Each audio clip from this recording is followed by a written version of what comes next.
Ei, papo entre pobres aqui. Vamos ser sinceros. Você não quer e nem pode pagar R$60 numa Netflix, onde você nem pode compartilhar com seus amigos, porque senão tem que pagar mais. Então, sinceramente, cara, eu tô trazendo uma coisa ótima aqui pra vocês. Eu trago 7 dias gratuitos da Meta TV, que pra quem não conhece é um aplicativo onde tem todos os seus filmes e séries favoritos. Eles têm desde TV ao vivo, onde você pode ver o seu BBB, tem séries totalmente atualizadas, disponíveis pra você ver a qualquer hora, e é claro, a parte que a gente mais gosta, né? A dos animes. Tem uma variedade imensa de animes atualizados para que você possa dar uma olhada, cara. E eles estão disponibilizando esse código que tá aí na tela para quando você baixar o aplicativo, você ter 7 dias gratuitos para usar o aplicativo sem dó. Sinceramente, confia no Guinzão, pode baixar sem dor de cabeça nenhuma. Você pode baixar no seu computador pelo emulador BlueStacks ou até mesmo pelo seu celular Android. Pode ficar tranquilo que é 100% confiável. A minha dica é que você acompanhe o anime Solo Leveling, que tá disponível aqui na Meta TV, e realmente esse anime tá muito bom, cara. Eu tô acompanhando por lá e tô achando perfeito. Pra você que é pobre que nem eu e se interessou, clique no primeiro link da descrição ou principalmente dos comentários fixados e seja feliz, irmão. Pegue esses 7 dias grátis e desfrute. Veja todas as suas séries e os seus animes até cansar. Lembrando que são apenas 7 dias gratuitos, então aproveitem.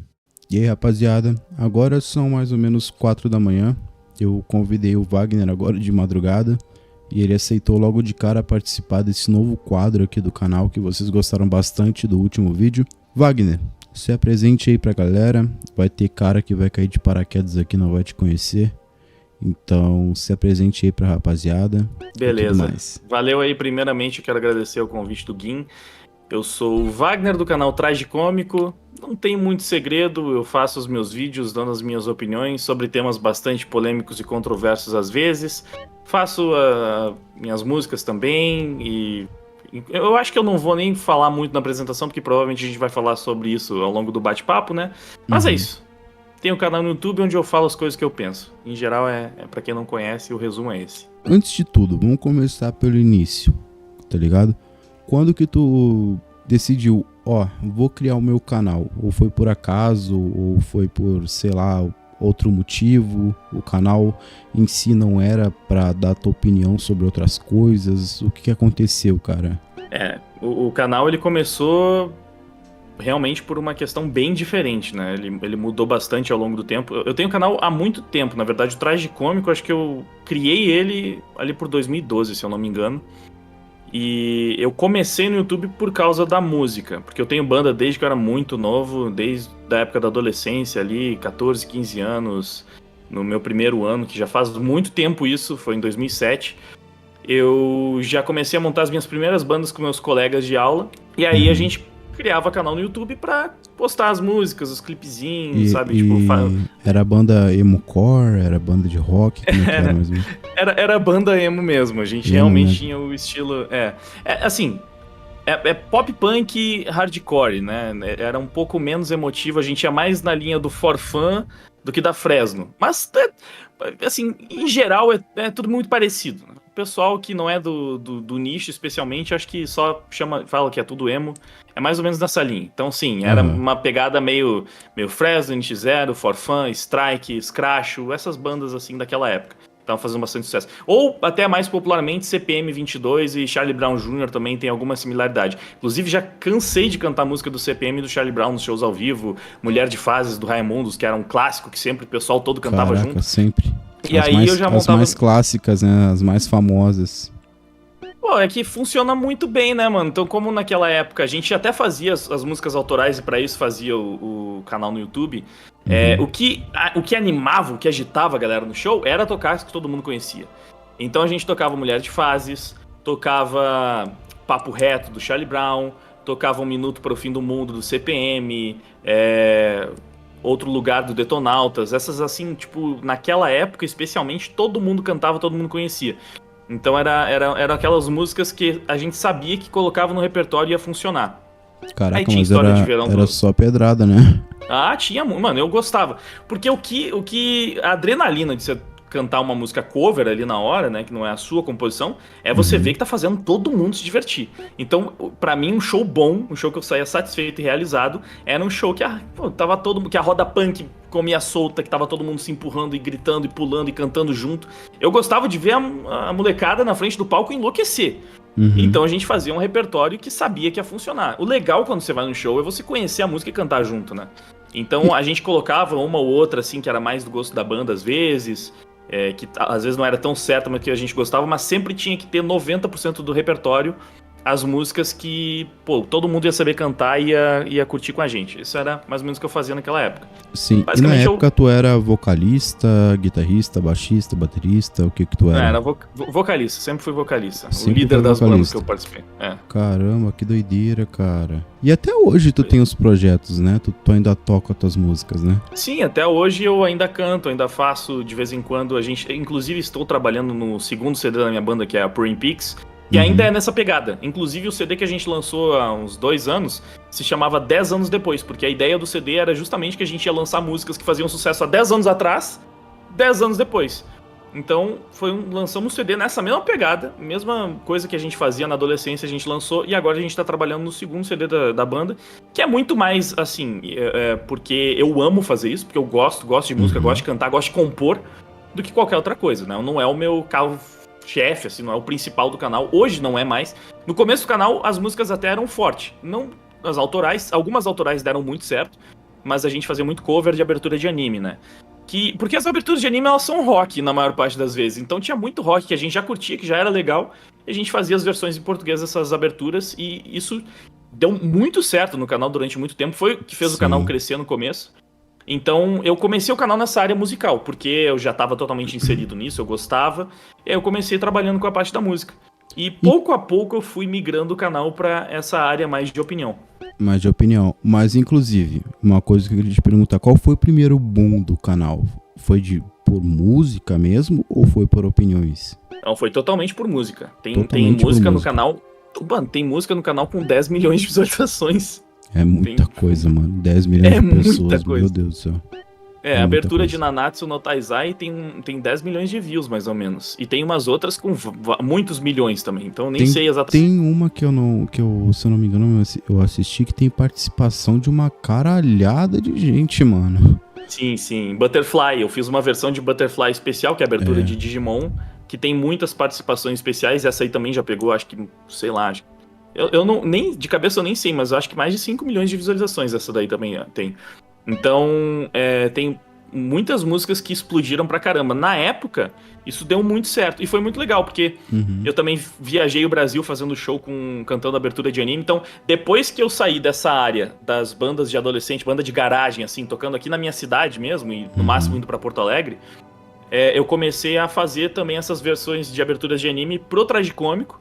E é aí que explodiu mesmo, porque até então as bandas eram bandas pequenas aqui de Caxias do Sul, e a gente fazia os nossos showzinhos por aqui. Tu é aqui do Sul? Eu sou de Caxias, eu sou da Serra Gaúcha, sou de Caxias do Sul. Pô, eu sou de Porto Alegre, mano.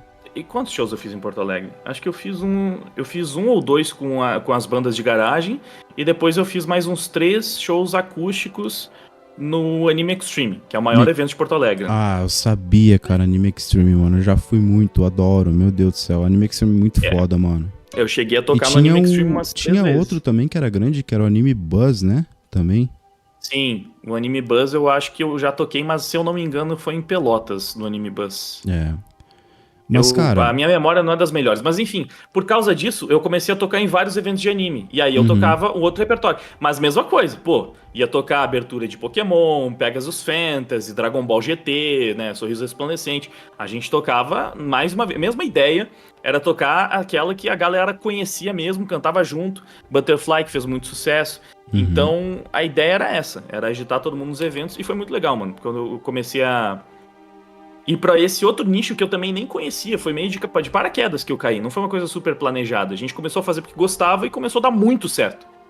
E aí o canal começou a crescer e ficar muito grande nesse nicho, né? O nicho dos animes, por causa dessas aberturas. Quando que teve o turning point, assim, que tu falou, tá, vou parar um pouco de fazer música e vou focar em outros temas agora? É que música é muito difícil de fazer, de produzir, porque ela dá trabalho. Na época, o guitarrista, ele o guitarrista da minha banda é o produtor musical também. O cara é insano na produção. Só que ele morava em Porto Alegre e eu em Caxias. Então a gente só se encontrava nos finais de semana, quando ele vinha pra cá, porque a família dele era aqui, a casa dele aqui. E aí ele tinha o estúdio, o home studio, que ficava na casa dos pais dele, enquanto ele ainda tava nessa transição. Então a gente só podia gravar nos finais de semana e música dá muito trabalho. A gente, no máximo, conseguia lançar uma música por mês. Depois de um tempo a gente fez um projeto para lançar uma música nova e uma acústica, que era uma regravação de uma que a gente já tinha feito, que daí era mais fácil, a gente conseguiu lançar 2 músicas por mês. Mas, cara, manter um canal no YouTube com 2 vídeos por mês, não tem como. Então eu preenchia o resto da lacuna que não tinha música com alguns vídeos para manter um pouco do engajamento, um pouco do canal em ativo. Só que ainda assim, era tipo um vídeo por semana e era vídeo respondendo perguntas. Então... Esses vídeos já eram tipo de opinião ou eram tipo vídeos mais genéricos pra eles eram movimentar o canal? Eles eram um pouco de opinião, mas ainda assim era uma coisa muito... tinha o Traz Como que Responde, que era um quadro meio fixo do mês. E aí a gente respondia as perguntas dos fãs que geralmente tinham a ver ou com a temática, ou também teve aquela época dos desafios, que estava muito comum, o pessoal mandava algum desafio e a gente fazia. Então tinha um pouco desse conteúdo, mas era uma coisa muito mais divertida, muito mais leve, sabe? Tipo, vai mascando chiclete fazendo Chubby Bunny, essas coisas. Então a gente fazia umas palhaçadinhas. E tinha muita coisa de banda, às vezes eu fazia esses desafios com a banda também. Então reunia toda a banda pra gente fazer isso, fazer um vídeo mais fácil, mais leve, mas, sabe? Tipo, tava todo mundo lá junto, a gente fazia umas palhaçadas.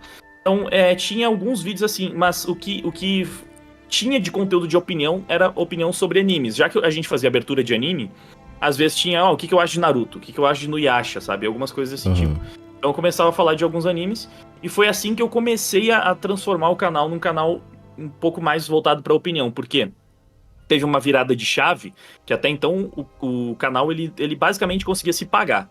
Né? Porque o produtor, ele tinha os custos da produção, tudo que ele fazia lá no vídeo, então a gente tinha que pagar basicamente a produção das músicas. No começo, o Saulo, que é o produtor e o guitarrista, ele nem era da banda necessariamente, então ele foi juntar depois, ele fazia parte dele e cobrava pela parte dele, porque era o estúdio dele, a gravação dele e tudo mais.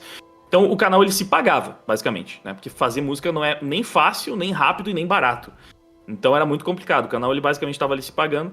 E daí nessa época, eu ainda precisava trabalhar em outras coisas, não podia focar só no YouTube. Então eu já trabalhei em loja, bazar, vendendo, repondo caixa, estoque, essas coisas. E teve uma época que eu tava meio que trabalhando com meu pai, assim, só que eu sabia que não era exatamente o que eu queria fazer. Na época que tu trabalhava com o YouTube, tu teve outros trampos, porque o YouTube já não tava dando mais grana assim. Então tu tinha outros trabalhos pra recompensar. Isso, não é nem que ele não tava dando mais grana, ele ainda não começou, ele não tinha começado a realmente dar grana. Então, eu não ganhava o suficiente com o YouTube pra conseguir fazer com que ele fosse meu trabalho. Só que aí, trabalhando com meu pai, teve uma época que eu tive uma conversa com ele e eu falei, olha, não é isso que eu quero fazer, eu vou tentar tirar 1 ano pra focar no canal. Porque eu não tava conseguindo fazer nada direito naquela época. Eu não tinha tempo pra fazer os vídeos pro YouTube, porque eu trabalhava em outras coisas. E eu não focava tanto no trabalho e queria crescer naquilo e tal, porque o meu foco não era aquele. Então eu falei, eu vou tirar 1 ano pra focar no YouTube, transformar o YouTube no meu real trabalho principal. E aí, se eu não conseguir fazer isso ao longo desse ano, eu vou levar o YouTube como um hobby e beleza. Vou trabalhar em outra coisa, trabalho com meu pai, enfim, né? Vou fazer alguma outra coisa mais garantida. Mais garantida, E aí eu fiz isso. Ao longo desse ano eu foquei em fazer vídeo todo dia, que era uma coisa que eu nunca tinha feito. Era um vídeo por semana, não passava disso, e o carro-chefe era basicamente um vídeo por mês. E nessa época que tu começou a postar vídeo todo dia, já era de opinião ou era de outras coisas? Aí começou a ser vídeo de análise de anime. Eu comecei a fazer um vídeo, era mais parecido com, sei lá, o Ei Nerd, por exemplo. Era a minha opinião, só que sobre obras de entretenimento.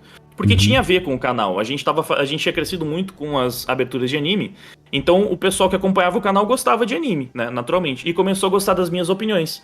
Só que foi mais ou menos aí que rolou a transição. Porque enquanto eu tava comentando sobre os animes, volta e meia surgia uma ou outra polêmica que tinha a ver com anime. E aí eu comentava. Por exemplo, naquela época, teve um momento que o Felipe Neto deu uma sacaneada nos fãs de anime, falando que eles eram esquisitos porque as meninas de anime falavam gemendo. Alguma coisa assim, uma treta bem antiga, eu não me lembro bem como é que foi. Mas ele falou uma merda... Felipe Neto, né, cara? Então, ele falou alguma merda sobre anime que deixou a galera pé da vida. E aí eu comentei essa treta. E, obviamente, deu muito mais audiência do que vídeo de análise normal. Então, o público meio que foi me direcionando, porque o que aconteceu nessa transição foi que, até então, todo mundo só me ouvia cantar, basicamente, e os fãs mais assim, fãs mesmo, que acompanhavam tudo, eles vinham fazendo umas palhaçadas em alguns outros vídeos ou comentando sobre alguns temas de outros animes. Só que o pessoal foi percebendo que eles gostavam da minha opinião, né? Tipo, o público foi gostando de me ouvir falar também. Não só cantar, mas cada vez mais foi aparecendo gente que gostava de me escutar, falar e comentar outros temas. E isso foi aumentando, até que eu comecei comentando as polêmicas que tinham completamente a ver com esse mundo nerd, mundo geek, mundo otaku. Só que as pessoas começaram a pedir pra eu comentar outros assuntos que estavam em alta. Então, por exemplo, o primeiro vídeo que eu saí mais, eu acho, do tópico e que deu bastante resultado foi quando a Kéfera foi lá no programa da Fátima Bernardes falar de mansplaining e interrupting. Nossa, aquele vídeo me dá vergonha ali até hoje, cara. Então, eu não consigo ver aquilo, velho. Eu não consigo ver, mano. É muito difícil. Nem ela consegue, né? Ela tentou difícil. E foi difícil. Eu acho que ela gravou algo recentemente e, tipo, nem ela tanca aquilo, tá ligado? Nem ela mesma tanca, mano. Foi escroto. Não, é difícil de tancar mesmo. Então esse vídeo foi um dos primeiros que o pessoal começou a comentar. Ainda tinha um pouco a ver, porque tipo assim, tá, eu sou youtuber, a Kéfera é youtuber, então, sabe, tinha alguma relação, as pessoas estavam pedindo. E aí eu comentei. E aí, cada vez mais, esses assuntos foram aparecendo, sendo recomendados, o pessoal foi pedindo, o público foi querendo saber a minha opinião sobre as coisas. Então, eu meio que fui direcionando o canal pro que o público demonstrava que tinha mais interesse. Até que, cada vez mais, eles foram demonstrando que eles queriam saber a minha opinião sobre diferentes temas. E também, foi mais ou menos na época das eleições de 2018. Então, nessa época, tinha uma cobrança grande para que o criador de conteúdo se posicionasse. Então eles também começaram a pedir a minha posição política, ideológica, que eu pensava, que eu acreditava e tal. Eu já tinha falado uma ou outra coisa, feito uma outra crítica. E uma pergunta, na época tu namorava já a tua ex-namorada, a Yu? Porque ela também... namorava. Ela também, ela se expressava politicamente, tipo, bem incisiva, né, mano? Sim, a gente começou mais ou menos na mesma época a manifestar as nossas opiniões políticas. Foi um caminho que foi meio que natural pros dois. A gente teve uma trajetória parecida. Né? Meio que chocou todo mundo, né? Não, com certeza. Naquela época, ela chocava mais do que eu até, mas a gente começou parecido porque ela também era da música, ela também cantava música de anime e músicas da Disney. Eu cantei várias músicas com ela, inclusive. E ela também foi criando outros canais pra fazer outro tipo de conteúdo. E, cara, na verdade foi muito importante toda essa transição, porque, como eu falei, eu tentei transformar o YouTube no meu trabalho. E rapidamente deu certo. Eu tinha essa noção de que se eu trabalhasse no YouTube, tanto quanto eu trabalhava em outras coisas, com o público que eu já tinha conquistado, eu poderia transformar aquilo no meu trabalho. E realmente foi o que aconteceu. Quando eu comecei a fazer vídeo todo dia praticamente, e dar mais opinião e aumentar o engajamento público, o interesse do público no que eu tinha a dizer, cara, em pouquíssimos meses eu já tava ganhando mais com o YouTube do que eu ganhava nos outros trabalhos que eu tinha feito. Então já não era mais nem dúvida, assim, tipo, já tava valendo a pena. Tipo, o que eu ganho com o YouTube, já em poucos meses, trabalhando só pro YouTube, é mais do que eu ganho com qualquer outra coisa. Cara, eu queria fazer um pequeno desabafo agora, cara. Eu tive minha pausa no YouTube de 7, 8 meses, eu trabalhei de carteira assinada. Irmão, é um salário, assim, que não dá nem pra pagar aluguel, irmão. Tu passa fome, tu não tem dinheiro pra nada, cara. O ser humano aqui no Brasil é muito mal remunerado, cara. É muito mal remunerado, mano. Só um pequeno protesto e um adendo aqui só. Não, o salário mínimo é realmente assim. Ridículo. Uma pessoa viver de salário mínimo, o que, na melhor das hipóteses, as pessoas costumam fazer são que os dois da casa trabalham pra ganhar pelo menos um salário mínimo, junta os dois salários e tenta sobreviver, né? Mas é pouca coisa, é muito difícil. E mesmo assim ainda não vive com um mínimo de dignidade, né, mano? Não, é difícil. E o preço das coisas subindo, vai ficando mais difícil ainda, né? A correção do salário mínimo não acompanha o aumento do preço das coisas, então realmente é complicado. Mas eu, por sorte, consegui fazer rapidamente o canal virar minha fonte de renda principal e já viver sem muita preocupação em relação a isso. Tipo, já deu pra pagar as contas, viver tranquilo, tipo, já tava numa situação boa. Quando eu transformei no meu trabalho principal, quando eu comecei a focar só naquilo. Porque até então era difícil, mano. Você focar em muitas coisas, você não consegue fazer nada bem. É verdade. Sabe, É verdade. muito difícil você trabalhar com carteira assinada e fazer YouTube. Uma das duas coisas você não vai estar fazendo muito bem. Se não as duas. Você não vai ter tempo e trabalhar de disposição pra CLT, independente do trabalho que for, tu vai chegar em casa lascado, irmão. Tu vai chegar em casa, a única coisa que tu vai pensar é em dormir, tá ligado? Ainda mais, tipo, tu chegar em casa e ter a obrigação de fazer um vídeo, irmão, é puxado. Muita coisa, não. É puxado. Não, o cara não vive. Esse ano, esse primeiro ano, mesmo sendo no YouTube, foi muito puxado, porque eu fazia tudo. Uhum. E eu roteirizava os vídeos no começo. Então eu tinha que fazer o roteiro, depois eu tinha que gravar, depois eu tinha que editar, depois eu tinha que fazer toda a programação do lançamento, eu tinha que ir atrás dos assuntos, eu tinha que me informar, Então, assim, era o dia inteiro trabalhando. Esse primeiro ano foi muito, muito puxado. Pode parecer pouca coisa, mas você fazer isso todo dia, cara, você trabalha mais do que uma carga horária normal, assim, de um trabalho CLT. Sim. Porque você tá praticamente o tempo inteiro trabalhando, você não desliga. Quando eu tava fazendo análise de anime, o meu lazer, que era assistir anime ou uma série, ele não é mais só lazer, ele é trabalho. Começa a disparar uma série de gatilhos na sua cabeça. Eu começava a pensar, chegava no dia que eu tava louco pra assistir o episódio novo daquele anime que eu gostava, eu começava a pensar, mas se eu vou ter que assistir prestando atenção pra fazer as anotações pro roteiro. Então eu não vou só assistir, eu vou assistir e começar a fazer o roteiro. E aí depois de fazer o roteiro, eu vou ter que pegar pra gravar tudo. E depois eu ainda vou ter que editar tudo, pra depois que tá tudo editado, preparar o lançamento. Eu já dava uma preguiça do cara. Você já começa a antecipar cada passo. Mano. No final, assim, daquele primeiro ano que eu me propus a fazer isso, eu tava esgotado mentalmente, psicologicamente, assim, tipo, eu trabalhei sem férias praticamente o ano inteiro, sem parar pra conseguir fazer o negócio funcionar. Só que funcionou o suficiente pra eu conseguir contratar um editor. No que eu contratei um editor, mano, minha vida mudou. Porque aí eu comecei a ter tempo pra viver, né? Não era só... Cara, se tirar uma etapa, essa etapa do trabalho, já facilita demais tudo. Porque você já tem um passo a menos pra você se preocupar lá na frente. E Sim. todo esse tempo de edição, que tomava muito tempo, você pode estar fazendo várias outras coisas. Você pode descansar, inclusive, que é uma coisa importante. Você pode fazer uma live, né? Você pode fazer algo que agregue também a um conteúdo secundário no canal secundário. Eu sonho um dia, tipo, pegar um editor aqui pro canal, sabe? Só que, cara, editor, vamos e venhamos, né? É bem caro. É claro que eles têm o trabalho deles, que é bom, tudo, mas é uma coisa que tem que ter condições pra ter. Não é qualquer um que pode, não. Não, o canal ele tem que estar ganhando bem bastante pra pagar e ainda assim sobrar. Não é fácil colocar um editor.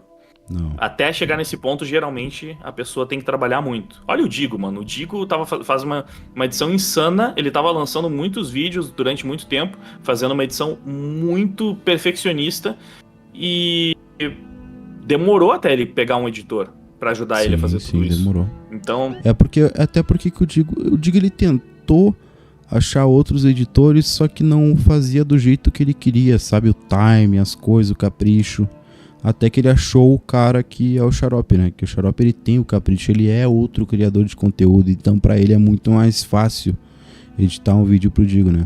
O Digo é aquele cara mais perfeccionista, sabe? Ele até tentou trabalhar com outros editores, só que não deu certo, sabe? Tipo, ele é um cara muito perfeccionista, velho. Muito perfeccionista. Então, não, eu vou te falar, cara, enquanto a gente não tem um editor, eu acho que todo mundo fica meio que na brisa, porque o Digo, por exemplo, eu sei, ele já falou, é uma coisa normal de produtor de conteúdo pra internet. Quando a gente vai gravar uma parada em off, a gente fica repetindo várias vezes a mesma frase porque acha que errou um ponto. Então, tipo, fica aquela coisa de, nossa, eu vou falar uma frase, nossa, eu vou falar uma frase, não, eu vou falar aqui, não, eu vou falar desse jeito.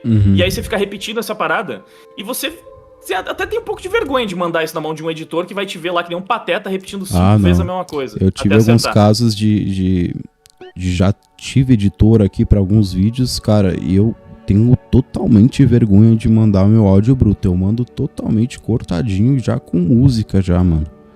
Porque eu tenho vergonha, mano.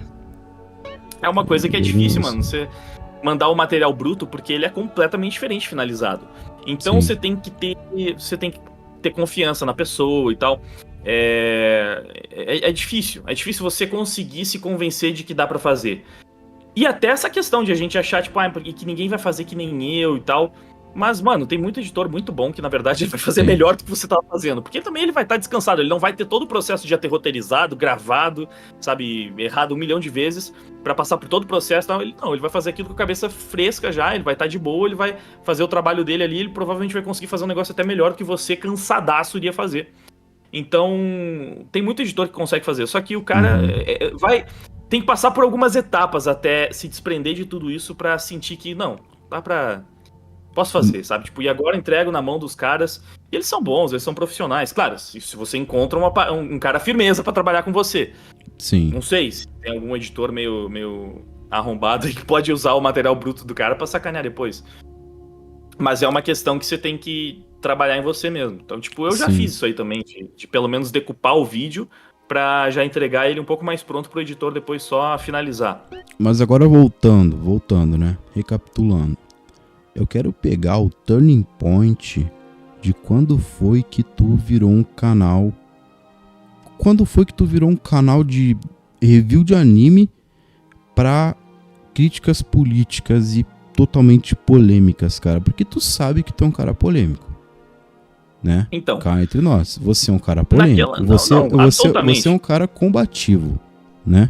E eu não tenho problema com isso. Eu sei que eu já entendi há muitos anos que eu entrei num ambiente onde pessoas simplesmente vão me odiar e não vão gostar de mim, e às vezes elas nem sabem por quê, elas não vão nunca realmente parar pra me ouvir falar sobre alguma coisa, elas simplesmente ouviram alguém falando de mim, porque muitas pessoas não gostam, e aí elas vão pegar aquilo e já é. Eu já entendi, eu já assimilei essa realidade. Só que no começo, pra te ser bem sincero, eu não sabia exatamente onde eu tava pisando. Porque era uma coisa meio nova. E a cultura do cancelamento, ela começou a surgir naquele momento. Quando eu entrei na internet, não existia cultura do cancelamento. Tanto que uma Cara, coisa tu é que muito- gerou a cultura... Desculpa o palavreado, mas tu é bem velhinho na internet, né, mano? Sim, eu sou um dinossauro da internet, pode falar. Eu sou um dos bem dinossauros da dinossaurinho, internet. né, mano? Porque, cara, uma das coisas que mais gera cancelamento é o quê? Essa galera que entrou na internet há 10 anos atrás, que nem eu, e falava merda pra caramba no Twitter. Graças a Deus eu não tinha o hábito de ficar fazendo...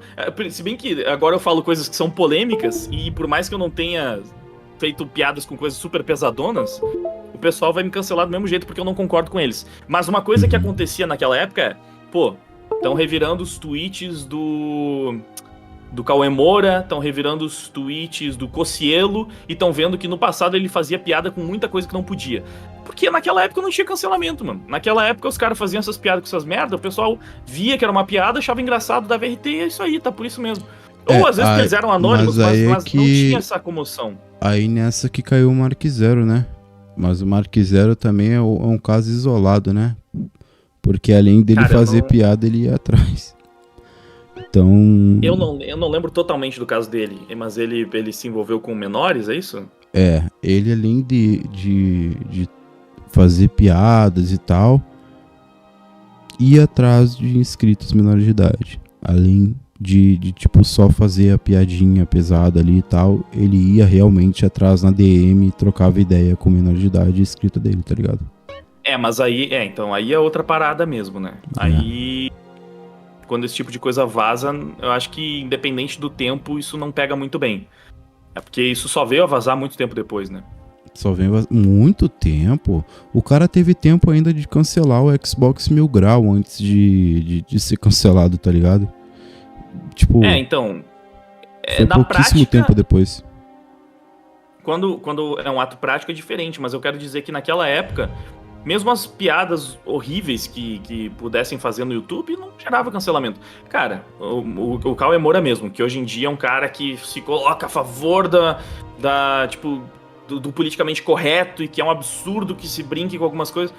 Ele tem uns vídeos antigos, assim, que ele obviamente cortou, censurou, tirou do ar, que são bizarramente pesados, né? Tem piada que ele fez que eu não posso repetir aqui, que é um negócio, assim, muito, muito, muito, muito pesado. O cara tinha falado no canal dele numa época, não existia cultura do cancelamento. Se ele falasse hoje em dia, ele seria cancelado. Naquela época, não. Então, eu não sabia totalmente onde eu tava pisando porque não existia isso. Então, na minha cabeça, estavam perguntando a minha orientação política, a minha visão política, eu tava falando. Não era uma parada de tipo, então agora as pessoas vão saber que eu sou de direita e eu vou virar um terrorista, um monstro, um assassino, sabe? Era uma coisa meio normal, assim, eu não imaginava que as coisas chegariam nesse ponto de, nossa, vai me cancelar porque a minha opinião política não combina com a da pessoa. É basicamente esse o motivo. Eu Iu foi vejo que as cancelada por causa pessoas disso. hoje em dia, as pessoas, me corrija se eu estiver errado, tá? As pessoas hoje em dia, elas atacam muito mais as pessoas em si do que ideias.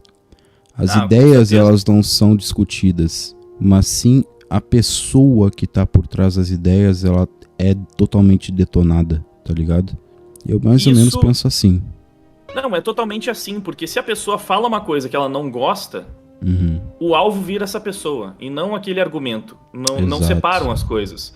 Tipo, tudo bem, por exemplo mesmo, o lance do cancelamento da Yu, que o pessoal zoou muito porque ela falou que branco sofria racismo. Tudo bem você achar que não sofre, tudo bem você discordar disso. E eu discordo de volta, tudo bem, a gente deveria poder discordar sem achar que a outra pessoa é necessariamente um monstro por causa disso. Por mais que eu discorde veementemente em vários dos meus vídeos, porque virou uma questão muito, tipo, assim, direta de um ativismo contra o ativismo identitário, o ativismo de esquerda. Na verdade, eu sempre consegui me dar bem e me relacionar bem com pessoas que pensam diferente de mim, contanto que elas, obviamente, também tenham essa tolerância. Porque eu tenho amigos de esquerda. E a gente consegue brincar, zoar e saber que um discorda do outro sem o menor problema. Eu não tenho problema mesmo. Se tipo, pessoalmente, individualmente, se a pessoa discorda de mim, eu ainda posso me relacionar bem com ela se a gente conversar, trocar ideia, entender, sabe? Que não tem nada de errado com isso. Só Hoje em que. dia o pessoal pega bastante no teu pé, principalmente no Twitter, por conta da tal da cultura woke, né? Que tu é totalmente Sim. contra e tal, e não sei o que. Eu vi até um post engraçado, cara, que eles estão te chamando agora de Nando Moura da Capricho. Sim. Tu viu Foi isso, por causa mano? do Santinelli. Eu vi por causa do Santinelli. O Ele me Santinelli chamou falou assim. isso? Meu O Deus do céu. Santinelli, no vídeo dele, ele me chamou assim. Uhum. Aí o pessoal começou a me chamar assim porque eles querem que eu me sinta ofendido. Ou tipo, nossa, meu Deus do céu, que Mas péssimo, tu estão leva me na chamando de Nando brincadeira, Moura. né? Cara, é porque assim, pra mim é uma coisa muito óbvia. Eu até já brinquei com esse apelido. Eu acho que é um apelido, tipo, o que você. Qual é a comparação? Pô, o Nando Moura fala de política e critica geralmente esquerda, PT e tal. Eu também falo de política e eu falo mal do PT, não gosto do PT. O Nando Moura usa bandana, é roqueiro, né? Cabeludo. Eu uso bandana, sou roqueiro, cabeludo. É uma comparação meio óbvia, não? Ele Uhum. fala, ele dá as opiniões dele, umas opiniões sempre mais voltadas pro lado da direita. Eu também. Aí ele é mais velho, mas agora ele tá barbudo também. E eu sou mais novo, então eu sou a versão teen do Nando Moura. Tá? Então, ok. Ok. Eu entendi. Façam piada à vontade, mano. A Não me analogia importa. até que é boa, né? Eles foram criativos, não foram? Na Foram, verdade, né? eu acho que não, porque eu acho que é muito óbvio. Não é É meio meio óbvio? óbvio. Eu acho que é óbvio. Eu acho que É quando é meio óbvio não é óbvio. tão criativo. Mas eu não me importo. Não acho. Aham. Porque eu não me sinto. Cara, sinceramente, é difícil com uma brincadeira comigo mesmo eu achar isso paia, tá ligado? Uhum. Eu fico muito mais sentido, digamos assim, quando é com outra pessoa que eu gosto, sabe? Uma pessoa próxima. Porque eu sei que eu consigo levar as paradas na brincadeira sem problema. Agora, as outras pessoas às vezes não. Então acho que às vezes a gente toma mais as dores dos outros do que as nossas mesmo, né? É verdade. Então, Total. eu sempre lidei muito melhor com os meus cancelamentos do que com quando cancelavam a Yu, que era minha namorada. Uhum. Porque também porque eu via que a galera era muito Ela mais sofreu injusta um com hate ela. pesado, né, mano? Ela sofreu um hate E pesado, eu lembro era na época. muito injusto. Tipo, Uhum. não tinha cabimento, não tinha proporção, era uma coisa muito escrota. E é uma parada que eu já falei muitas vezes, que, bom, tem essa guerra cultural entre esquerda e direita, o woke e anti-woke, né? Entre identitários e conservadores, generalizando muito. Que basicamente o que os esquerdistas, wokes e ativistas dizem é que eles defendem as minorias. E o que eu digo é que eles não defendem. Eles defendem o lado deles. Eles defendem os wokes. Eles defendem as feministas, os militantes. Porque se fosse verdade que eles defendem as minorias, eles não atacariam de forma muito baixa e cruel toda a minoria que discorda deles. Uhum. E eu vi isso acontecendo com a IU A Yu é mulher e ela foi super atacada. Inclusive, os caras falam umas coisas muito escrotas. Como eu era namorado dela na época, tipo, tomara que esse teu namorado machista te espanque, te quebre na porrada, isso? não sei o quê. Tipo, claro, mano, porque eles acham, tipo, você não é feminista, você merece sofrer tudo que as mulheres sofrem nas mãos desses machos escrotos pra você aprender. E eles falavam isso o tempo inteiro. Uma amiga minha, isso aqui é pesado, mas, tipo, realmente aconteceu. Ela perdeu um filho e os caras atacaram ela, alopraram ela pra caramba por causa disso.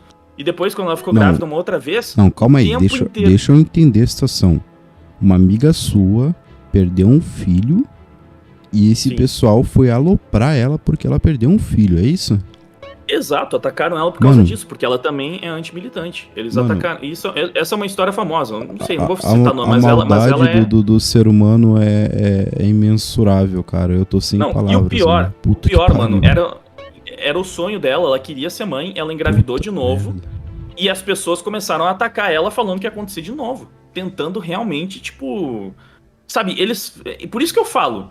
Como é que um lado que fala que luta por mulheres ataca de uma forma tão absurdamente baixa, sabe? Tentando tocar onde dói, onde machuca mesmo, porque eles querem fazer ela se sentir mentalmente destruída. Pô, se você se importa mesmo com mulheres, se você quer defender mulheres, você não faz isso, mano, com uma mulher. Uma mulher que perdeu um filho, você atacar ela exatamente nesse ponto. Não, e me desculpa, tá? Eu vou pegar um pouco pesado aqui, mas em uma dessa, uma pessoa acaba cometendo algo pior, né? Se é que você me entende, ainda vão comemorar. Ainda vão comemorar. O pior é que isso é, infelizmente, é um negócio real. A gente sabe, não é surpresa que imaginar que aconteceria. Então, é um negócio muito bizarro, sabe? Tipo, eu vi de perto isso acontecendo, então eu fui cada vez mais pegando o asco mesmo dessa militância, porque, pô, os caras o tempo inteiro estão querendo pagar de virtuoso, de bom moço, de preocupados com as minorias, não sei o quê, mas toda vez que aparece um que vai lá e fala uma coisa que é o contrário do que eles pregam, eles tentam atacar Cara, sério, não tem um reduto de comentários mais tóxicos e machistas do que você pegar um perfil de uma mina de direita falando alguma coisa que as feministas discordam. Você vai ver lá, é basicamente só isso. Atacando ela completamente pelo fato dela ser mulher, falando que ela merece ser abusada, né, evitando palavras mais pesadas, vocês sabem, não é só abusada, sabe? Porque ela merece isso, já que ela é mulher e não é feminista. E acontece a mesma coisa quando um negro fala que é de direita, também tem o pessoal da Liga Nerdola, tem o pessoal do Heróis e Mais, volta e meia, atacam eles por causa disso. Vários, né, militantes, até de grupos políticos mesmo. E a mesma coisa com todos os grupos minoritários. Se é um grupo minoritário que não se coloca do lado dos movimentos identitários, eles sofrem esses ataques e perseguições. Isso é uma coisa que eu acho, tipo, terrível. E é muito injusto, então, né, que eu tava falando até do cancelamento da Yu, porque ela, sendo uma mulher e dando as suas opiniões políticas contra o feminismo, ela foi muito mais atacada e perseguida do que eu. Uhum. E eu via isso acontecendo com ela e... Sinceramente, eu senti muito mais os cancelamentos que fizeram com ela do que os que fizeram comigo, porque foram mais pesados e, porra, sabe, mais baixos mesmo. E é o que eu falei, e além de tudo, ela tava passando por um momento delicado, assim, naquela situação, depressão e tal, tentando se recuperar. E isso era um fato público, as pessoas sabiam disso, só que não estavam nem aí, né? Novamente, estavam querendo destruir completamente o psicológico da pessoa, porque aquela foi a época que a cultura do cancelamento estava no auge, assim, tipo, quando ela estava mais poderosa. Foi justamente nesse momento que ela foi cancelada. E foi um negócio muito brutal, muito pesado. Então, via de regra, eu lido até melhor quando eu sou o alvo, que é para responder uma pergunta que acho que eu nem consegui lá de trás. Quando eu comecei a dar as minhas opiniões políticas, eu não sabia que as coisas chegariam nesse ponto. Mas com o tempo eu fui percebendo e me acostumando. Então eu comecei a falar o que eu pensava porque me perguntaram e porque pra mim era de boa, simplesmente falar e tal. Mas eu não tinha a menor ideia. Porém, quanto mais começaram a me encurralar, tentar me perseguir e me pintar como um monstro, mais eu fui tendo certeza de que o discurso do outro lado era só fachada, mano. Porque de amor não tem nada lá. É ódio, perseguição e querendo destruir completamente as pessoas que discordam. E Wagner, duas coisas agora, cara. Duas perguntas, tá? Responda uma de cada vez. qual o vídeo que você mais se orgulha do seu canal e qual que você tem mais vergonha. Sempre tem o que você tem mais vergonha. Mas primeiro responda a primeira pergunta. Pô, difícil essa. O que eu mais me orgulho... Complicado, né? É muito difícil porque assim, provavelmente eu vou escolher alguma música, porque eu me orgulho da música em si. Pode ser uma música autoral pra eu me orgulhar de ter composto. Se eu for deixar as músicas de lado, um vídeo que eu achei muito divertido, que o pessoal gostou bastante, que eu fiz assim meio... Tive uma epifania, pensei nesse vídeo, fiz lá e achei legal o resultado, e foi um desses vídeos que eu escrevi, roteirizei, editei e fiz tudo sozinho. Foram alguns episódios, especialmente, sei lá, o episódio primeiro lá do Yu-Gi-Oh! Politicamente Incorreto, que é brincando justamente com esse ativismo da militância que fica vendo problema em tudo. Que eu comecei a zoar, né, tipo, por que o dragão branco é mais forte que o dragão negro? Isso é racismo e tal, sabe? Fiz umas piadinhas assim, e o vídeo ficou bacana, ficou divertido, funcionou, e foi um vídeo que deu certo. Então acho que por ser um vídeo um pouco mais elaborado, mais bem trabalhado, e que eu fiz totalmente sozinho, esse é um dos que eu mais me orgulho. Porque de opiniões é meio difícil, né? Tipo, falar que eu me orgulho muito da opinião que eu dei sobre determinado caso. Claro, sim, por mas exemplo, do processo do vídeo em si, tá ligado? Eu entendi mais ou menos. Isso. Mas e porque, agora por exemplo, o posso vídeo dizer... que tu mais assim, sente vergonha ali de ter feito? Sempre tem. Então, eu acho que principalmente no início do canal. Exato, provavelmente é um dos primeiros vídeos do canal que, se eu for ver agora, o pior é que eu não tenho o hábito de ver. Mas se eu for ver um vídeo muito antigo, acho que por default por padrão a gente meio que sente vergonha, né? Tipo, putz, do jeito que eu me comunicava, então, sabe, eu acho que vai ser algum vídeo bem antigo mesmo. Talvez algum desafio muito idiota que eu tenha feito. Mas o pior é que eu não tenho muito... Que eu entendo que são fases, entende? Então, eu me divertia naquela época e achava engraçado, tipo, pô, sabe, eu consigo colocar em perspectiva e entender que naquele tempo, naquela época, foi divertido. E, pô, achava legal a zoeira, a brincadeira. Mas eu acho que seria algum vídeo muito velho, algum vídeo muito antigo que, sei lá...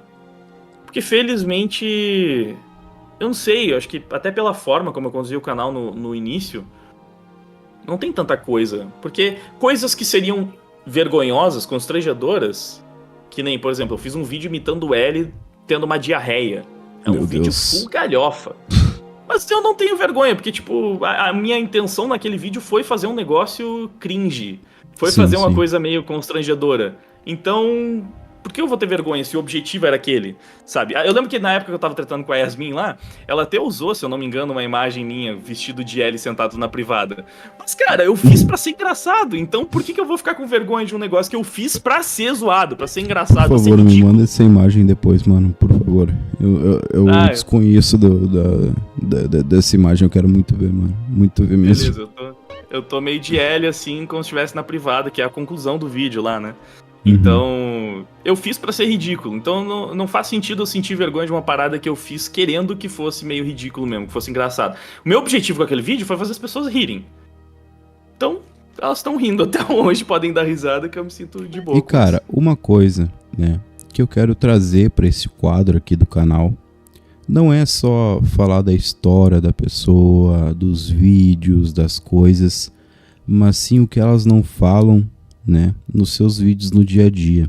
Eu quero conhecer mais sobre o Wagner. O que tu passou pela tua vida, tá ligado? Até chegar onde tu tá. Tu sofreu por muita coisa. O que tu passou? Tu teve muitas dificuldades pra chegar onde tu tá. Como foi? Se tu não fosse youtuber hoje em dia, tu estaria trabalhando com o quê? Né? Eu queria muito saber isso, porque, cara, o YouTube hoje em dia é meio robótico. As pessoas simplesmente vão fazendo seus vídeos ali e a gente nunca sabe, né? Quem é aquela pessoa que tá fazendo aquele vídeo, o que ela já passou, sabe? O que ela passou pra estar ali até agora, entendeu? E eu queria saber um pouco mais sobre o Wagner. Cara, pior que assim, eu tenho muitas histórias de infância que poderiam ser dramatizadas. Só que, pra ser bem sincero, eu não tenho nenhuma lembrança, eu não sei se é por pela minha natureza, mas eu não costumo guardar essas coisas com uma carga pesada, como se fosse triste. Porque, por exemplo, eu nasci pobre, por assim dizer. Os meus pais não tinham nada. Bem-vindo ao assim, meu clube aí, parceiro. Os meus pais, eles... Pois é, mano. Meu pai e minha mãe, eles não tinham nada, assim. A família, tanto do meu pai quanto da minha mãe, não tinha grandes coisas. O meu avô, pai do meu pai, era serralheiro. Então ele tinha uma serralheria dele que dava pra sustentar a família de algum jeito, mas não tinha muita, sabe, não... Toda a família, todos os filhos dele lá, no caso os meus tios e o meu pai, trabalharam nessa serralheria um tempo. Mas, cara, era pra pagar as contas daquele jeito mesmo, não era um grande negócio. Era o que tinha. E a família da minha mãe, o meu avô é pedreiro e a minha avó já fez de tudo um pouco, já fez docinho pra vender em padaria. De uma família simples, né? Bem simples, cara, bem simples. Só que o meu pai, ele se destacou muito. Então, assim, o meu pai, nesse quesito, é um exemplo. Tipo, ele é o Silvio Santos da sua própria realidade, sabe? Porque eu nasci numa família muito humilde. Meu pai não... Assim, meu pai não tinha nada, absolutamente nada. Não tinha nem o que herdar dos pais dele e tal. Trabalhou com os meus avós durante um tempo. Trabalhou fazendo fritando hambúrguer numa lancheria lá. Já tentou fazer algumas coisas. A minha mãe também tentaram alguns negócios, até encontrar um que desse certo. E não tinha nada, era bem humilde. Então, já morei em lugares super humildes também. Um lugar que é praticamente favela. Eu nem sei se naquele lugar é considerado favela. Mas se não é literalmente do lado, colado numa favela. Uma das favelas mais famosas aqui da cidade, inclusive, que é a Zona do Cemitério, quem é de Caxias deve conhecer. Porque é a área que fica, inclusive, perto do estádio do meu time, que é o Caxias. Então, eu nasci num lugar super humilde. Os meus pais também eram super humildes. Só que o meu pai... ele conseguiu construir um negócio dele, enquanto eu fui crescendo e tal, ele foi construindo um negócio dele e conseguiu subir assim, ascender de vida incrivelmente. Ele é um exemplo mesmo, não tinha nada e construiu tudo sozinho. Exato, empreendedor. Ele fez curso de massagem e começou a trabalhar como massagista. E aí, rapidamente, ele começou a fazer umas palestras como massagista. Aí ele foi crescendo nisso, foi construindo a escola dele de massagem, foi construindo o próprio negócio dele, aí colocou cabeleireiro, foi crescendo, até construir um negócio dele que, tipo, foi o que mudou completamente as nossas vidas. Minha mãe começou a trabalhar na área também, ela começou a trabalhar com depilação, com sobrancelha, micropintura, essas coisas assim. Então eles foram para essa área da estética e conseguiram fazer tudo funcionar muito. Até a 7ª série eu estudei em escola pública. Foi só a partir da 8ª série que eu fui para uma escola privada, e é muito difícil fazer essa transição, porque o ensino público é horrível. Nossa, muita defasagem. Você chega super atrasado nas escolas particulares. É bem difícil, bem complicado. Então, passei por tudo isso. Mas, cara, é engraçado, porque assim, eu não me sentia, tipo, nossa, eu sou pobre, eu sofri, porque meus pais, eles sempre fizeram de tudo pra oferecer a melhor qualidade possível, sabe? Então eu era amigo dos meus colegas da escola pública, eu não sentia, tipo, nossa, eu sou tadinho, um aluno da rede pública. Não, pô, sabe? Eu ia pra escola, fazia lá o que tinha que fazer, fazia as minhas amizades, eu conseguia aproveitar sempre. Eles sempre me educaram muito bem nessa questão também, de eu não sentia, tipo, eu lembro que desde pequenininho eles me ensinaram. Quando eu queria alguma coisa no mercado, em algum lugar, eu perguntava, eu não falava, eu quero isso. Eu tinha que perguntar pra eles, é caro? Isso aqui é caro? E aí eles me respondiam se era ou não era. E se era caro, eles não podiam pagar, beleza. Vida que segue, e é isso aí. Então, pra mim foi sempre muito tranquilo. Outra coisa que o pessoal meio se choca, que eu fui criado como testemunha de Jeová, então a gente não comemorava nada. E a outra coisa que também, sempre quando eu falo, as pessoas costumam pensar, nossa, que não triste. Não comemora aniversário... não comemorava aniversário, Natal, Páscoa, né? Nada. Não comemora nada. Nem o meu aniversário, nem os aniversários dos meus colegas. Eu não e isso é até hoje. Isso é até hoje. Os testemunhos de Jeová são assim até hoje, mas eu não sou mais testemunho de Jeová. Tu não é mais. Tu comemora teu aniversário, então. Hoje em dia eu comemoro meu aniversário. Até eu comecei a comemorar meu aniversário especialmente por causa do meu namoro com a Ayu. Eu já tinha tido algumas comemorações antes, mas porque pra ela era muito importante. Ela cresceu num contexto completamente diferente. Então ela levava muito a sério essas questões de tradição, de Páscoa, Natal e tudo. Então pra mim aquilo era meio diferente, porque eu cresci sem. E aí eu fui aprendendo a gostar e tal, muito por causa do relacionamento. E a pergunta E que aí- não quer calar. Os teus pais, eles se orgulham ou se orgulharam quando tu começou a virar youtuber? Mesmo naquela época que não dava dinheiro nenhum, sabe? Tipo, tu teve aquela pressão de tipo assim, pô, eu quero trampar com o YouTube e tal, mas meus pais estão me colocando pressão pra eu arrumar um trabalho e fazer uma faculdade. Tu teve Cara, isso? então, como eu falei, né? O meu pai, ele veio do nada. Então, assim, quando eu comecei a trabalhar com a internet, ele, graças a Deus, já tinha conseguido conquistar as coisas dele. A gente já tava numa situação financeira ótima. Hoje, ele super bem de vida. Só que, como ele veio do nada, ele tinha sempre uma preocupação muito grande que eu não fosse um nada. Então, ele sempre teve uma preocupação com essa questão do trabalho, porque, infelizmente para ele, o filho dele nasceu artista, nasceu gostando de tudo que não dá dinheiro. Então, eu gostava de teatro, eu gostava de desenhar, eu gostava de cantar, eu gostava de tudo que, tipo assim, não é que não dá dinheiro, mas é difícil. A visão dele sempre foi. Difícil. Então, ele sempre... Ele incentivava do jeito dele, mas claramente sem botar muita fé, porque ele sempre falava, não, mas tu tem que ter um plano B, porque se isso não der certo, tu tem que ter uma garantia. E na verdade eu sentia que o plano B dele era o plano A, porque ele sabe, assim, pra ele, mas isso não funciona, isso não dá certo, tem que ter um emprego normal, pô, vai querer ser músico, vai querer... Porque o meu tio também teve as bandinhas dele, não deu em nada, então, tipo assim, sabe, pra ele era muito difícil acreditar uma coisa como essa funcionando. Então, eu não julgo também, porque é difícil. É muito difícil você crescer no meio artístico e ganhar dinheiro, ganhar a vida dessa forma. Então, ele sempre teve muito essa preocupação, por mais que ele tenha dado o apoio necessário para eu conseguir fazer o que eu queria. Eu também sempre tive muita ressalva em investir tanto nessa área, justamente porque eu sabia que era incerto, não queria ficar dando prejuízo, despesa. Até acho que pela forma como eu fui criado. E quando que tu percebeu? Quando que tu percebeu que, opa, começou a dar certo? Quando que tu começou a perceber? Quando que deu aquele turning point? Opa, um vídeo explodiu aqui, talvez dê certo. Então, com certeza, o momento em que eu comecei a sonhar mais foi quando eu comecei a fazer as primeiras músicas de anime e elas começaram a pegar milhares de visualizações. Ali eu comecei a pensar, cara, isso aqui já é muito mais do que, sei lá, todo mundo esperaria, eu acreditaria, né? Tipo, no sentido que quando você é um cara numa banda de garagem, a maioria das pessoas olha, curte lá, aproveita, se diverte. É um adolescente, né, se divertindo com os amigos, mas em algum momento isso vai acabar. E a pessoa vai ter que trabalhar num lugar de verdade, porque, né, Caxias do Sul também, né, foda. não é um grande polo, não é tipo, pô, é como se fosse normal ou fácil um músico de Caxias do Sul sair e fazer sucesso no Brasil inteiro. E aí, de repente, começaram a ter os primeiros vídeos de música e começaram a pegar muita visualização. E aí eu já fui percebendo que, pô, eu não sou mais um completo desconhecido, ninguém, né? Já tem alguma base aí pra trabalhar. E eu fui crescendo ano a ano. Então, o interessante também é que o meu crescimento no YouTube, ele foi sempre exponencial. Eu não tive grandes virais. Pô, lancei um vídeo, fui dormir com 1.000 visualizações, acordei com 1 milhão. Não tive esse momento, assim, que aconteceu na vida de alguns youtubers. Foi sempre crescendo de pouquinho em pouquinho. Esse daqui pegou 5 mil, o outro pegou 7 mil, aí depois 10 mil, aí depois 15 mil, aí depois, isso sabe? É um fenômeno, o que tu acabou de falar, de tipo assim, ir dormir e acordar com um vídeo totalmente bombado.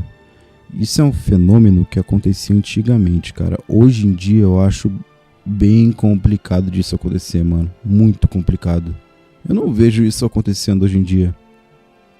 Cara, até acontece. O Luva de Pedreiro foi meio que assim, eu acho, né? Tem mas esses foi caras, um conteúdo assim, vertical, né? Daí já é outro assunto. Tô focando mais no conteúdo YouTube mesmo, conteúdo horizontal. É complicado, mano. Tipo, hoje em dia talvez. Antigamente um cara ia cortar a placa no meio lá, fazer palhaçada, no outro dia tava com bilhões de visualizações e meu Deus do céu, tá ligado? Sim. Do nada, algumas pessoas realmente do nada.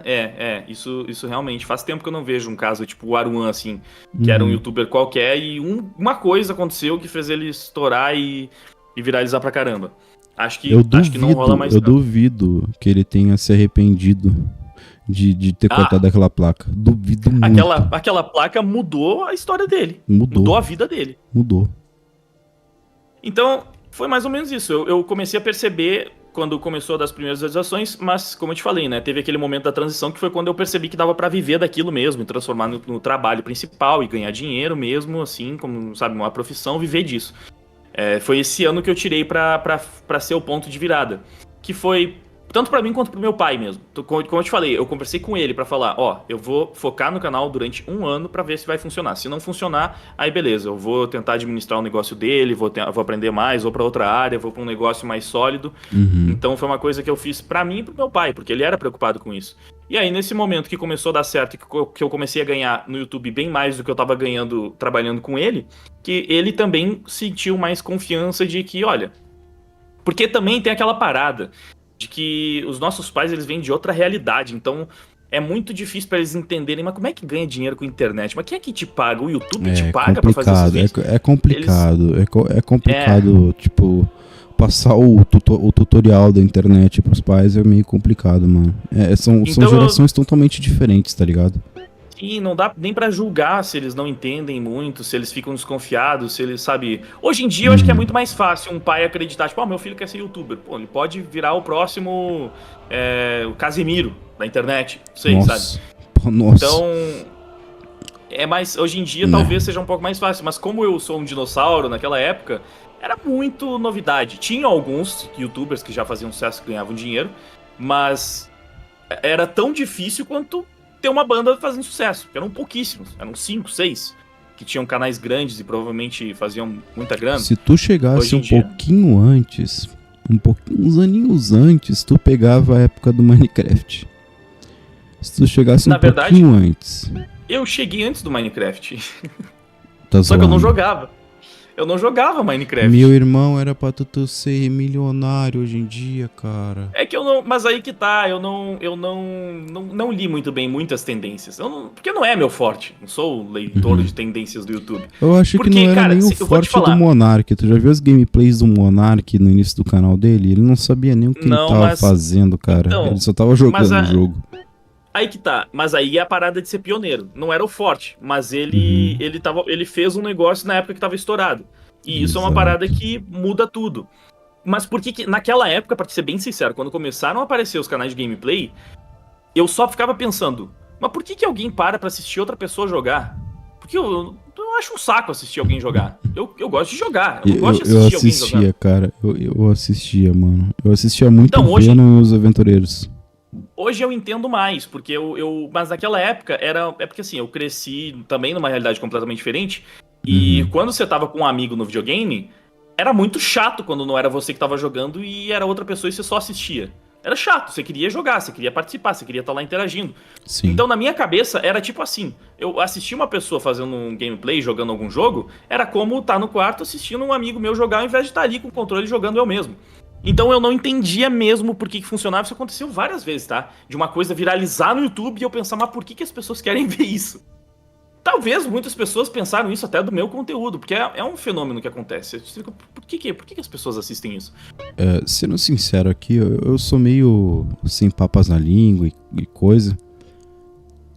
Tem gente do meu conhecimento, né, que não gosta de você, né? E você já deve ter ideia e coisa de quem com certeza, tem muita gente que não gosta. Mas assim, mano, eu acho que o pessoal exagera um pouquinho. Eu acho que eles exageram muito. Eu acho que, na verdade. Sim, é aquela parada que eu te falei, mano. A gente diverge politicamente. E aí eles me veem como um inimigo, necessariamente. Eu entendo um pouco mais disso, especificamente, sendo mais específico, como nazista. Exatamente. Muitas vezes acontece isso, né? Tipo, o pessoal começa a fazer essas comparações absurdas e extremadas. Eu entendo um pouco dessa visão, porque quando a gente diverge de questões tão fundamentais quanto política, ideologia, a gente tende a acreditar, tipo, porque uma pessoa defende uma coisa dessas, boa pessoa ela não é. Só que não é bem assim, né? Tipo, eu acho que você consegue chegar num ponto onde você pelo menos tem a capacidade de separar as coisas e dar a oportunidade de escutar, conhecer e pensar, mano, essa pessoa, eu não concordo com ela, mas ela não é um monstro terrível. Então eu consegui fazer isso com vários criadores de conteúdo. Na verdade, tem que bater naquela tecla, mano. Atacar não, né? discordar de ideias, não atacar pessoas. Discordar de ideias, não atacar pessoas. É uma coisa tão simples, é um conceito tão simples que as pessoas não conseguem pôr em prática, cara. Eu fico incrédulo, mano. É porque o que geralmente eu vejo essas pessoas fazendo pra me pintar como um monstro é que, tipo, as minhas ideias não são só ideias, elas são crimes. O que eu penso é criminoso. E aí eles vão sempre fazendo distorções. Por exemplo, eu falei num vídeo que branco também pode sofrer racismo. O que eles entendem por isso é que eu sou racista. Tipo, se eu tô falando isso é porque eu não acredito que negro sofre. Eu não acredito que, sabe, existe uma discriminação, que a escravidão foi terrível. Eu nunca falei isso, pô. É óbvio que racismo... O que eu falo é o contrário. Racismo é ruim de qualquer maneira. Se você pegar e discriminar uma pessoa por causa da cor da pele dela, você tá sendo um babaca. Só que você é um babaca quando você faz isso com um negro e quando você faz isso com um branco. Mesma coisa. Pode até ser pior quando você faz isso com um negro. Mas ainda assim você não deixa de ser babaca quando você faz isso com um branco. Isso é o que eu falo. E o que a pessoa entende é... Não, se você falou isso, você é racista. Você não pode falar isso. Isso que você tá falando é um crime. E aí vai saltando isso, vai tipo... Eles ridicularizam, né? Às vezes vai pra não atacar o argumento. Né? Vai meio que dando um snowball do caralho e quando vê tu é um nazista e bigodudo. É um negócio meio louco, mano. Eu vejo que tu é uma pessoa assim meio...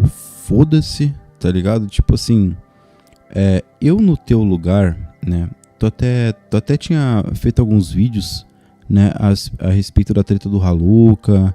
A respeito de alguns posicionamentos meus, tu falava assim, pô, o cara não vai falar nada, o cara não vai ficar quieto.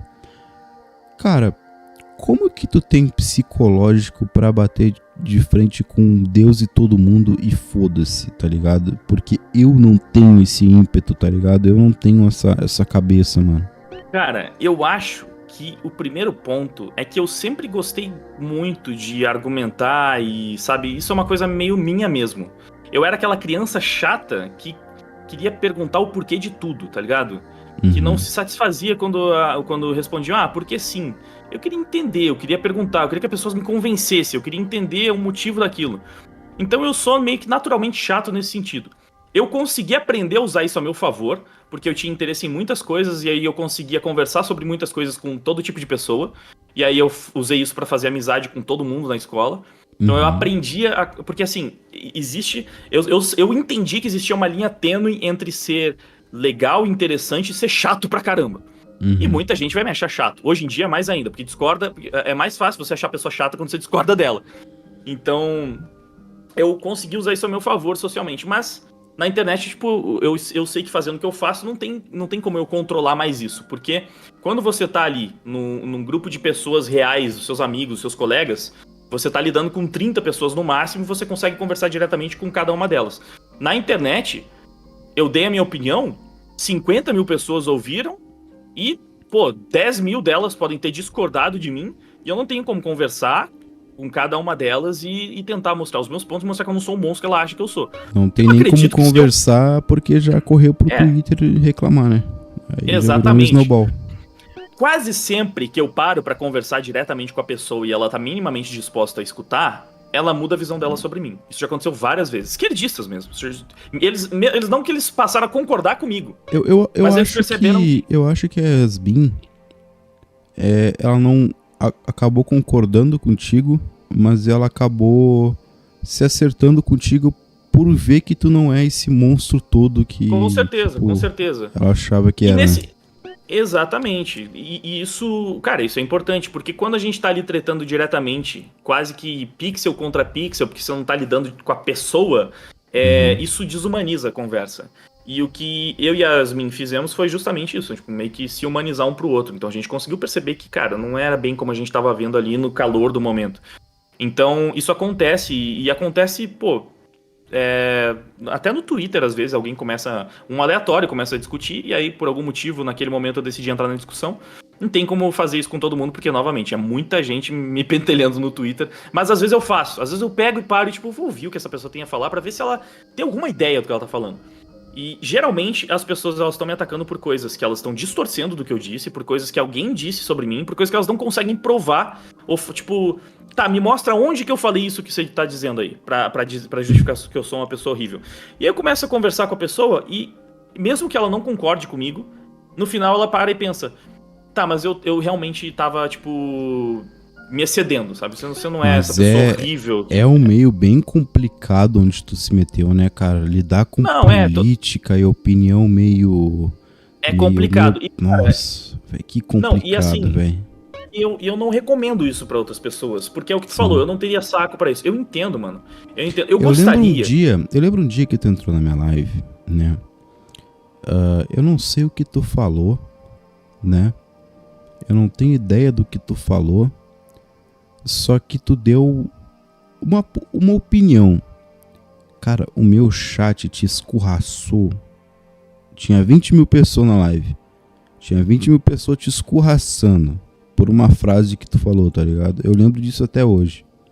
Eu não lembro muito bem, mas eu consigo imaginar que aconteceu. Inclusive, eu tenho certeza que nos comentários desse vídeo, como eu tô furando bolhas, assim, vai ter muita gente comentando, tipo, não acredito que você chamou esse cara, meu Deus do céu, tá dando palco pra esse maluco aí. Foda-se, pau no meu cu então, eu não me importo, canal. eu não me importo mesmo, porque eu já entendi isso, tá ligado? Eu já assimilei essa realidade, já são muitos anos lidando com isso.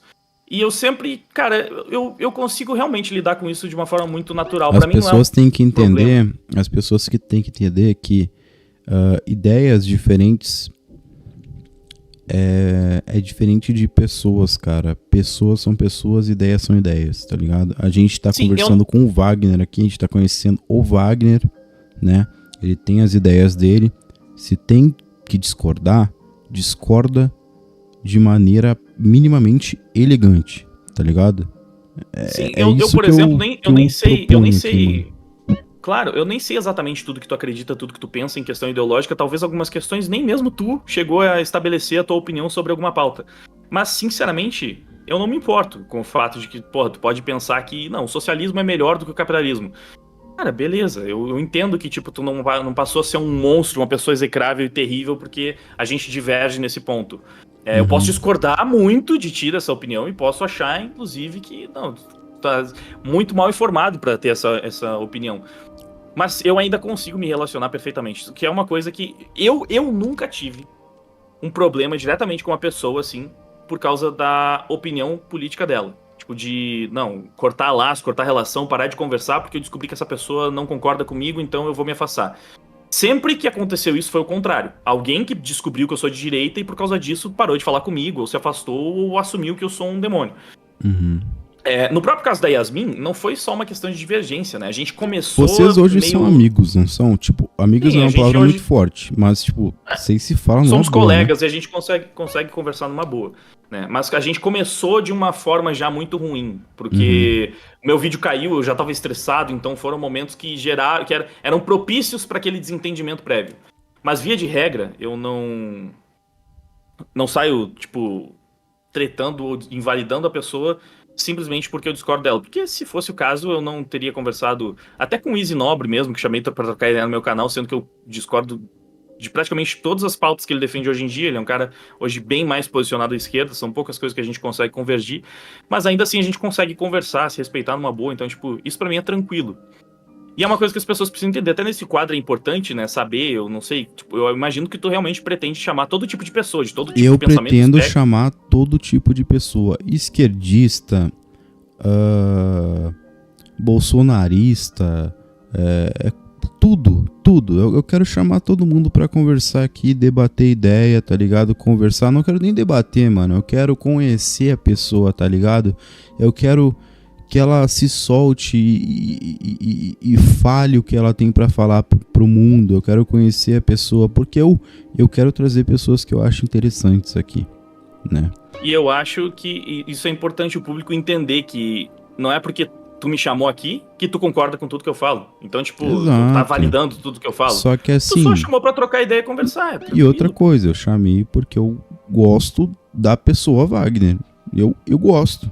Eu tenho um apreço por você, eu tô trazendo no meu canal porque eu gosto de você. Agora, se isso me torna um nazista, pau no seu cu. Se inscreva no meu canal, vai tomar no meu cu. Mas agora tu tá mostrando que tu também é meio foda-se pra isso. Porque se tu não fosse, tu não conseguiria nem ter essa postura, né? Consegue. Eu acho que a gente tem que ser pelo menos isso. Porque no mundo de hoje, mano, se você ficar tentando, tipo, ser regulado justamente pelos militantes canceladores que vão lá falar, tipo, você não pode chegar perto dessa pessoa que eu não gosto. Cara, isso é tóxico, né? Isso é tóxico. Isso Então, é tóxico pelo menos... pra um caralho, mano. Isso é tóxico e nojento pra caralho, na real. E se esse tipo de pessoa tá aqui no meu canal e pensa dessa forma, aperta o botão de se inscrever. Vai embora. Aqui não é o seu lugar. Vai ter pessoas que vão discordar da sua ideologia, vão discordar das suas ideias. E se você não consegue conviver com isso, quer viver numa bolha, se desinscreva e acompanhe totalmente aquelas pessoas que só concordam com você, irmão, tá ligado? Parece muito aquele papo de Enzo mimado, sabe? Que não dá pra discordar da pessoa, né? Que a pessoa Cara, fica putinha. pois é. E isso é uma coisa, na verdade, que é um dos motivos que mais me deixa tranquilo, na verdade, em ter escolhido o espectro que eu escolhi. É justamente porque eu sinto essa liberdade pra falar as coisas que eu quero, as coisas que eu penso, porque eu sei que o meu público não vai sair me cancelando porque, meu Deus, ele falou denegrir. Que absurdo que ele falou essa palavra que não pode mais. Enquanto, cara, eu vejo amigos até, pessoas próximas e até pessoas distantes do outro lado, que elas fazem de tudo pra não ofender essa galera. Aí elas dão uma deslizadinha e toma o pessoal no já cai meio do matando. cu. Toma Exato, no então, tipo meio assim, do cu. você quer se cercar desse tipo de público? É esse público que você quer manter? Um público que você precisa pisar em ovos a vida inteira? Porque se você der uma deslizada, eles vão sair te massacrando, te cancelando, querer destruir, acabar com a sua vida? Pô, mano, eu acho que assim... Não. Pra mim, essa é a maior um paz de público espírito que eu tenho. é um público que, querendo ou não, daqui a um tempo vai se tornar autofágico, mano. Vai ser uma autofagia do caralho, tá ligado? Eles vão te comer vivo. Isso acontece muito, mano. Por exemplo, o próprio Easy Nobre que eu falei, né? Uma coisa que eu até já falei com ele, assim, em off sobre isso. Que, tipo, pra mim, assim, eu não sei como é que consegue lidar com um público que age dessa maneira, porque, cara, ele cometeu um erro muito idiota e já caíram matando em cima dele. Ele chamou Laerte, que é um quadrinista muito... uma quadrinista muito das antigas, que ele chamou de O Laerte, porque sempre foi o Laerte, e então a gente nem conhece a pessoa, a gente conhece os quadrinhos, e é uma pessoa já das antigas. E aí o Laerte não mudou de nome, mas mudou de sexo. E aí quando ele falou, os quadrinhos, ninguém entende os quadrinhos do Laerte, galera caiu matando, porque você tá sendo transfóbico, porque você tá chamando de O Laerte, e é ela, porque, meu Deus do céu, que absurdo, você errou o pronome, Easy. E ele errou sem querer, mano, não sabia que tinha mudado. Foi sem querer, caralho, mano. Olha que... E a galera, exatamente, a galera caiu matando em cima. E aí ele até falou, eu não acredito. Eu até entendo, assim, ó. Não sei se você concorda comigo, tá? A pessoa sabe, né, que é uma pessoa que tem o pronome ela, dela, tal, beleza lá. Não pronome neutro, porque pronome neutro é um lixo, eu não concordo com isso, eu acho uma palhaçada, né? Mas, por exemplo, uma pessoa que está passando por uma transição, ela quer ser chamada de ela, dela, né? E a pessoa vai lá e desrespeita por pura babaquice, implicância. Eu não gosto esse disso tipo também. de pessoa tem que se fuder. Mas agora, sem querer, irmão, acontece, mano. Pede desculpa e tal. Não precisa, tipo, acabar com a carreira da pessoa por conta disso, tá ligado? O meu ponto sobre isso, o meu argumento sobre isso é que pra mim é muito simples. Se eu tô vendo uma mulher, eu trato como uma mulher. Se eu tô vendo um homem, eu trato como um homem. O que eu acho que começa a bugar, que também daí eu já acho bizarro, tipo, tanto quanto pronome neutro, é quando a pessoa é uma mulher, se comporta como uma mulher e quer se chamar de homem. Aí eu já acho que não faz sentido. Tipo, no meu cérebro não processa essa ideia. E o pior é que, né, obviamente todo mundo já sabe que eu pensei diretamente no caso Haluka, quando rolou isso. É muito bugado, né, mano? É muito bugado, isso, velho. E outro caso também é Pablo Vittar. Agora que tu tocou no assunto, aparentemente o Haluka, ele se registrou como ele dele. Agora é o Haluka mesmo, né? E quem chamar de a Haluka tá propenso a processo. Mas, né? Se eu não me engano, ainda tem o fato de que a própria Haluka falou que não se importava. Que se chamasse de ela, dela ou ele, dele. Ela falou que usa os pronomes ele, dele. Tem esse fator, né? Eu, enfim, desconfio que nesse caso seja no mínimo passável, vai. Porque eu realmente não tô falando pra zoar, não tô falando pra implicar, nem nada do tipo. É só porque, tipo, pô, pra mim é uma coisa muito estranha eu estar vendo uma mulher e chamar de homem. Caralho, irmão. Caralho. Cara, tu tem noção que a gente iniciou a nossa conversa às 4 horas da manhã e agora são 6 horas da manhã e tá amanhecendo agora, cara? É. E A o gente assunto falou foi pra muitos lados. Caralho. Jesus, esse vídeo vai ficar gigante. Mas, cara, muito obrigado, mano. Me sinto honrado que tu tenha aceitado o meu convite, assim, sabe, vamos fazer, vamos agora e tal. Gostei muito da tua atitude.